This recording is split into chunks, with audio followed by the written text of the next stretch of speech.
नमस्कार। आज फिर से शेयर बाजार में जबरदस्त एक्शन देखने को मिला। तो चलिए सीधे समझते हैं कि इस उछाल के पीछे की बड़ी वजह क्या थी। लगातार दूसरा दिन है जब बाजार ने ऐसी जोरदार तेजी दिखाई है। सेंसेक्स में 487 अंकों का बड़ा उछाल आया और क्लोजिंग हुई 82,345 पर। कहां पीछे रहने वाला था। 1607 पॉइंट्स की शानदार बढ़त के साथ इसने 25,300 का जो एक बड़ा लेवल था उसे पार किया और 25,343 पर जाकर रुका। ये कोई छोटी मोटी बढ़त नहीं थी। मार्केट अपने दिन के हाई के करीब बंद हुआ है और ये अपने आप में एक बहुत बड़ा सिग्नल है। इससे साफ पता चलता है कि बायर्स का कॉन्फिडेंस कितना मजबूत वही है, आखिर बाजार भागा क्यों? इस जबरदस्त तेजी के पीछे असल में तीन बड़े ड्राइवर्स थे। और शायद सबसे बड़ा कारण इंडिया और यूरोपियन यूनियन के बीच एक बहुत बड़ी फ्री ट्रेड डील हुई है जिसने मार्केट में जबरदस्त जोश भर दिया। दूसरा, ग्लोबल मार्केट से भी अच्छे संकेत आ रहे थे और तीसरा, इंडिया VIX भी नीचे आया। अब ये इंडिया विक्स क्या बला है?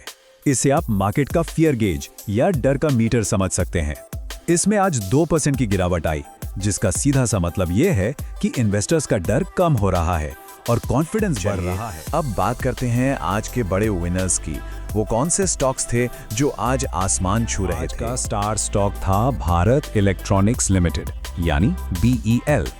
कंपनी के जैसे ही रिजल्ट्स आए, स्टॉक ने तो मानो रॉकेट ही पकड़ साफ लिया। दिख रहा है कि ऐसा क्यों हुआ। रेवेन्यू हो, नेट प्रॉफिट हो या फिर EBITDA मतलब कंपनी का ऑपरेशनल प्रॉफिट, हर एक मोर्चे पर कंपनी ने बाजार के अनुमानों को बुरी तरह से पछाड़ दिया और इसी शानदार परफॉर्मेंस का नतीजा था स्टॉक में 9% का। लेकिन कहानी सिर्फ BL की नहीं थी। देखिए, ONGC और ऑयल इंडिया जैसे स्टॉक्स भी 9% भागे क्योंकि कच्चे तेल के दाम बढ़ रहे थे। TVS मोटर ने भी 5% की छलांग लगाई, इसके भी नतीजे बहुत अच्छे आए। और सुजलॉन एनर्जी, उसे एक बड़ा नया ऑर्डर मिला तो वो भी 5% ऊपर था। परफॉर्मेंस को अगर और करीब से देखें तो ये देखिए, पिछले साल के मुकाबले इस साल रेवेन्यू में कितना बड़ा जंप है। ये अनुमानों से कहीं ज्यादा बेहतर था। विनर्स थे वहां कुछ लूजर्स भी थे। चलिए अब कहानी का दूसरा पहलू देखते हैं मारुति सुजुकी की। इसके शेयर लगभग 3% गिरे। क्यों? क्योंकि इसके तिमाही नतीजे बाजार की उम्मीदों पर खरे नहीं उतरे। रेवेन्यू, प्रॉफिट, मार्जिन, हर जगह आंकड़े कमजोर थे। खासकर मार्जिन में अच्छी खासी गिरावट थी। 4% से ज्यादा की गिरावट आई। वजह थी HSBC की एक रिपोर्ट जिसमें स्टॉक की रेटिंग को 22 से घटाकर होल्ड कर दिया गया और टारगेट प्राइस भी काट दिया। जिंक को देखिए, ये 3.5% नीचे था क्योंकि इसकी पेरेंट कंपनी वेदांता ने इसमें अपनी थोड़ी हिस्सेदारी बेचने का प्लान बनाया है। इस खबर से स्टॉक पर प्रेशर आ गया। आज का सबसे बड़ा लूजर वो था CSB बैंक। स्टॉक में एक ही दिन में ये चौंकाने वाली गिरावट आई। भारी बिकवाली क्यों हुई? वजह थी बैंक की एसेट क्वालिटी का बिगड़ना, यानी इसके बैड लोन्स बढ़ रहे थे। बस इसी एक चिंता ने स्टॉक में इतनी बड़ी बिकवाली को ट्रिगर कर दिया। दिन भर के इस उतार चढ़ाव के बाद बड़ी तस्वीर क्या कहती है? क्या है आज का निचोड़? ओवरऑल मार्केट की सेहत बहुत मजबूत थी। हर 2 गिरने वाले शेयरों के मुकाबले 7 शेयर ऊपर थे।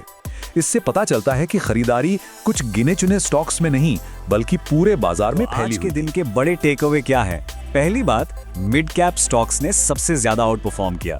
दूसरी, ये रैली बहुत ब्रॉड बेस थी, मतलब सिर्फ बड़े नामों तक सीमित नहीं थी। और सबसे जरूरी बात, आज चाहे कोई स्टॉक भागा हो या गिरा हो, उसके पीछे की सबसे बड़ी वजह थे उसके कॉर्पोरेट अर्निंग्स रिजल्ट। सबसे बड़ा सवाल ये उठता है कि मार्केट में जो ये जबरदस्त मोमेंटम बना है, क्या ये आने वाले दिनों में भी टिक पाएगा? शेयर बाजार में निवेश बाजार के जोखिम के अधीन है। मैं कोई सेबी पंजीकृत रिसर्च एनालिस्ट नहीं हूँ। मेरी तरफ से मैं बेस्ट जानकारी प्रोवाइड करने का पूरा प्रयास करता हूँ, पर शेयर मार्केट में कोई भी ट्रेडिंग या निवेश का सिस्टम 100% परफेक्ट नहीं होता है। इस वीडियो में दिखाई गई जानकारी से आपको शेयर बाजार में 100% लाभ ही होगा, इसकी कोई गारंटी नहीं है। आपको इससे नुकसान भी उठाना पड़ सकता है। इस वीडियो में दिखाई गई जानकारी को सिर्फ एजुकेशनल पर्पज के लिए समझा जाए तथा इसमें बताई गई जानकारी का उपयोग स्वविवेक से करें। मैं इस वीडियो का निर्माता किसी भी नुकसान के लिए उत्तरदायी नहीं हूँ। Thank you.